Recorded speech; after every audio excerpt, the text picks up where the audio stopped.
This is an interesting theme this year where, they're calling for innovation, digital technology, gender equality. But can Africa really make this a reality in this century, given that we have places, so many of them in the continent, that don't even have electricity?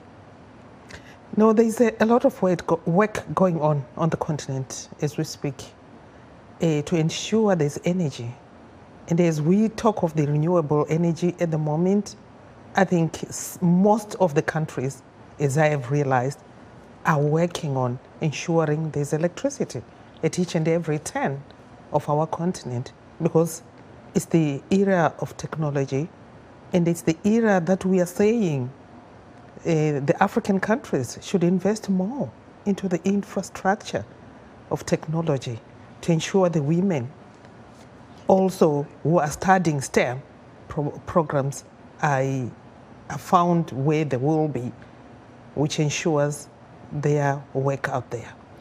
How can Africa then leverage on digital technology to bring about change, especially for women? You speak more about the women here. It's our day tomorrow. And so we want to hear more about what women can do and how they can leverage on this technology. The good thing, the women are really ready. The women are already in that stack.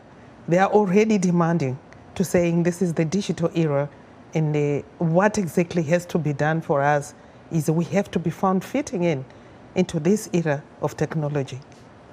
And in what ways, Ambassador, can you use your own position? This is a big task here for the continent. You are the U.S., the African Union ambassador to the United States. Yes. How can you use your position to bring about change for women in Africa? I really would want this exposure for the women, for them to identify the diaspora here, organizations that are working on issues to do with the women who are already at a certain level as regards the issue of the technology that we are talking of. It's the digital era, and the digital era also will be felt on the continent. I would want to connect the women on the continent, to connect them with the organizations that are here, that are running with the issues of technology. And with that, we're at the same wavelength worldwide with other women. I like that fact because I wanted to ask you how you're engaging the people here in the diaspora, because like you say, they have the know-how, they are exposed to technology, and they are still very much connected with the continent, and their input is very, very important. So I'm glad you're talking about that. But let me take you back to your home country, first of all. Yes. And let me know, how are the girls doing? Because they're the future. The young people are the future of technology and advancement of their countries. I'll tell you, in my country at the moment, things are shaping up. I mean, in terms of the girls are now learning in the areas of STEM, which is the science, technology, engineering, and maths. And the girls are going into those kind of studies. And what does that mean? It means they are grappling, they're getting there in the issue of the change, the future change that we're foreseeing. And these are areas that were ignored, so to say. But with the women now coming to the fore and the recognition of the women today, the women are taking that with the strength that they have to say, we are going to work on the STEM, and so that we can fit into the world, which is the future change that we're saying will come through the women.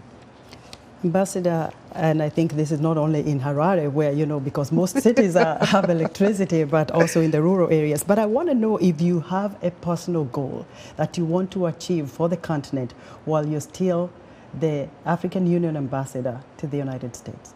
The good thing with the strategy that I would want to put in place is African Union has come up with the Gateway Project. This is a document which was put in place in 2018, and it's going to run for 10 years, up to 2028. And this one allows the women to be included in areas of financial, let's talk of banks. Let me give an example of banks. That a woman walks into the bank and is told you have no collateral security. African Union is working in that regard to ensure women are included, into them also being able to get these loans to be able to run their own businesses. How will you be celebrating tomorrow?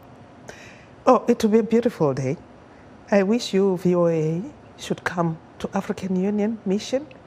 We are having the younger women, professionals, who are coming together to work on the issue of making sure we're pulling others, the younger people, to say this is the direction to take.